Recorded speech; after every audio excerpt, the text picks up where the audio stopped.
ते सरपंच कुठे राहतात? ते समोर तिकडे.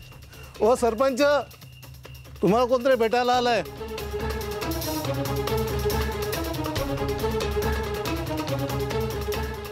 नमस्कार. पण मी ओळखलं नाही आपल्याला. आपण कोण? नाही, तुम्ही नाही ओळखत मला. ॲक्च्युली माझं एक काम आहे तुमच्याकडे. तुमची हितचिंतके असंच समजा. तुमच्या कामाबद्दलच बोलायला आले. रूपम कंपनीमधून तुमच्याकडे कोणी आलेलं का?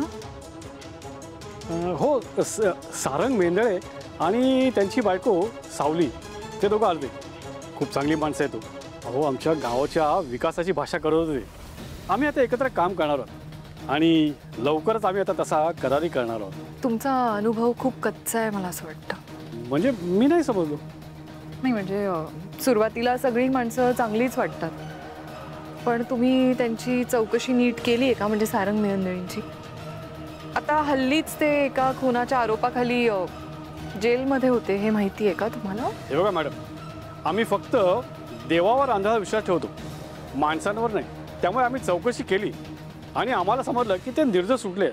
हो, निर्दोष सुटले. कोर्टात सिद्ध झालं नाही म्हणून त्याने खून केला नाही असं नाही ना होत. ती माणसं फसवण्यात पटाईत आहेत. आता मागच्या वेळेलाच एका गावात असाच प्रोजेक्ट घेऊन गेलेले, करार केला आणि तिकडच्या लोकांना फसवलं.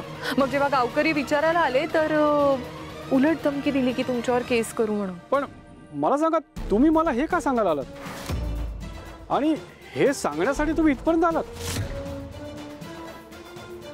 मी पण त्यांच्या कारस्थानाची बळी. ॲक्च्युली मला पण फसवलंय त्यांनी. खूप चांगलं वागले नाही आहे माझ्यासोबत. आणि जे मी भोगलंय ते तुम्हाला किंवा इतर कोणाला भोगायला लागू नये म्हणून मी इथे तुम्हाला सावध करायला आले. म्हणजे बघा, शेवटी प्रश्न तुमचा आहे, तुम्हाला हा करार करायचा आहे की नाही. पण माझं असं म्हणणं आहे, तुम्ही हा करार नाही केला तर उत्तम, बाकी तुमची मर्जी आहे. मी निघते. सारंग मेंदळे, आता बघूच या तू नवीन बिझनेस कसा सुरू करतोस ते. आपला हर्बल प्रोडक्टचा प्रोजेक्ट खूपच महत्त्वाच्या टप्प्यावर आलाय. तू काही रॉ मटेरियल सप्लायरशी बोलणार होतास. आपले काही वेंडर्स आहेत, काय झालं त्याबद्दल? तेच बोलण्यासाठी मी इथे आलोय. मी एका गावात गेलो होतो तर गावकरी आपल्याला औषधी वनस्पती द्यायला तयार आहेत आणि आपण पण 40 एकरची जागा घेतली आहे. तर तिथे आपण औषधी वनस्पती लावणार आहोत. पण त्या गोष्टीला थोडासा वेळ लागेल. नाही, चांगली गोष्ट आहे. बिझनेस एक्सपॅन्ड होतोय, पण एक्सपान्शन बरोबर तुला मॅनपॉवर पण लागणार.